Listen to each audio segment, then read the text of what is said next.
My name is Christina Clamp. I'm on the faculty at Southern New Hampshire University in Manchester, New Hampshire, where I'm a professor. Of what? Of community economic development. I'm a co-op specialist on staff. And you spent some time in Mondragon. Yes, the first time I was there was 1982.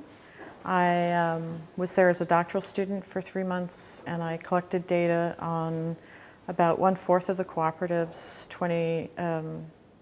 50 managers within the co-op system. It was a sample that was divided by size of firms, so small, medium, and large firms at the time, and I interviewed all the founders. And this was a subject for your dissertation? Correct. I then was back briefly in 1990, and then again in 1998 when I re-interviewed people who were still in the cooperatives working in management. It was a good way to get access and to get a feel for what the experience of working in the cooperatives was like. I also lived in the community for 3 months and was able to meet young people who were rank and file workers at the time. I've been back several times since 2000. And so you were doing a longitudinal study of how the changes were happening over time? To look at, well, what I was trying to understand was the career path of the managers in the cooperatives. One of the challenges in developing cooperatives in the United States is that you may have a very good business concept, but if you don't find someone who's able to step in and effectively work within a cooperative setting as a manager who can deal with the criticism that comes from workers, the transparency issues of having financials, open books, to be able to work effectively if there are community partners, if there is a development team from a development organization. It creates a different level of challenges for effectively working in management. And so I was curious to see how Mondragon had handled this and in their own experiences. Well, aren't the managers chosen from people who work up through the company, or are they brought in from outside? Sometimes it's an ad that may appear in the paper. We're looking for a particular set of management skills. Sometimes it's grooming people from within the cooperatives. In 1982, they did an interesting experiment with 10 young people. They were called the accelerated ones. And the idea was to take people who had studied management and then to put them through an intensive training so they could then be placed into the cooperatives. Of those 10, 9 successfully were placed into management positions. The 10th gentleman went into working as a university professor instead. So. And you were interviewing a wide range of people. Did you get any feeling for sort of concern about the pay scale when you were interviewing young people? Did they feel it was fair when they were working as ordinary workers and the management was getting more? There was some relationship between the allotment of salary. How did that work? Well, it was interesting. In 1982, when I was first meeting people, they would often jokingly say, oh, this is Tomas, he's a 2.62. It was almost like a grade point average. And so people would comment, and there was a pretty, within friends, they knew what people's job ratings were. And I honestly didn't hear people critical of the system so much as they were appreciative of the fact that they didn't see the kind of inequity that we experience outside of the cooperatives. They would reflect on the fact that a 1-to-3 ratio was fairly narrow. And to the extent there was a critique of it, the critique came surprisingly from some of the more ideologically articulate people saying that it was not right that they had to bring in people on contract to manage co-ops at a pay rate that was higher than the founders were being paid. So the concern was that even though you're in a cooperative setting, the securing of management skills is still affected by extrinsic factors of an outside market that will attract people away from the cooperatives.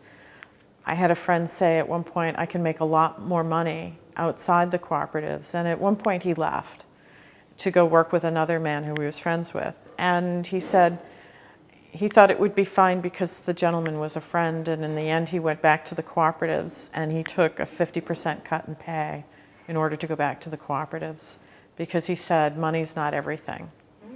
And Mondragon's quite open to reintegrating those who have left back into the... Well, at the time that I was doing the research, the founders were still there, and Jose Maria Ormaechea would always say to people in exit interviews, if you decide that this isn't right for you, please come back. And so I assume that to the extent that that value was appreciated by the second generation of leaders, then that's probably still true. You say you were there when the founders, you weren't there when Jose was, didn't he die? Father Arismendi Arrieta had already passed away, yes, but okay. there were 5 men who started the cooperatives, 2 who left early on, and 3 were still there when I was there in 1982. And in fact, all 3 of them were still there, but retired in 1998. And how close was the vision, do you think, when you were there with the 3 founders to the original concept of the priest? I would say in the general qualities, it was probably still quite close. The challenge has been for them going forward, because in order to be successful, they've concluded they had to move into global markets, because a lot of their economic activity is in the auto industry. And the big 5 companies will tell a company where they have to site a plant in order to get a contract. And so it's interesting, there was a young woman, Kashmir, who did a study for her dissertation. She was extremely critical of management in the cooperatives.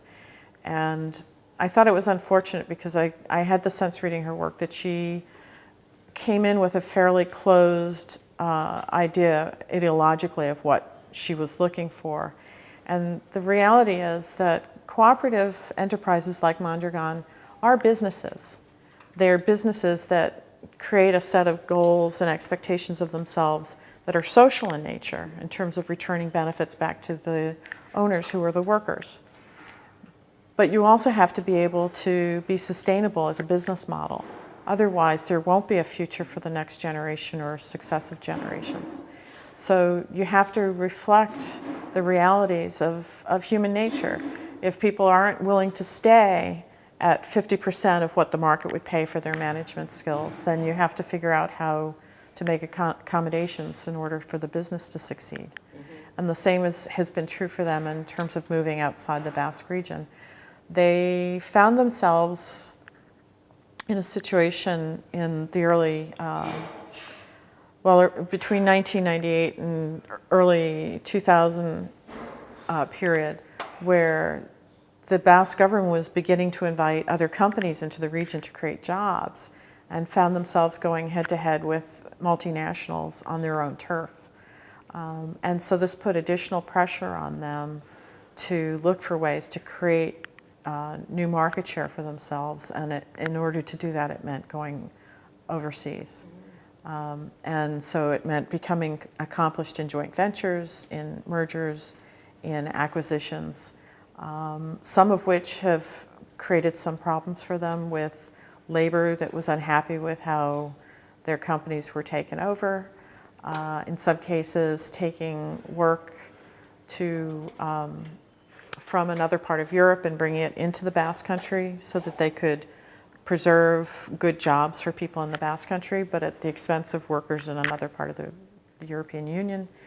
And in some cases, taking a part of a portfolio of products to Asia, which has proved difficult for them, because they have a set of expectations of themselves about how they work and the way they work, and yet they know that there are norms that they have to confront when they go overseas. For example, Copresi, which is a semiconductor firm, is in Mexico. And they've done some very interesting, innovative work with their Mexican workers because they want to extend membership to the Mexicans. But the Mexicans treat employers as the patron, as the patron. And so even though the Mexicans have a rich history of co-ops of their own, they also have a long-standing history of seeing the boss as the boss. And so the question is, how do you create an ownership culture with workers who don't trust you to deal with them fairly?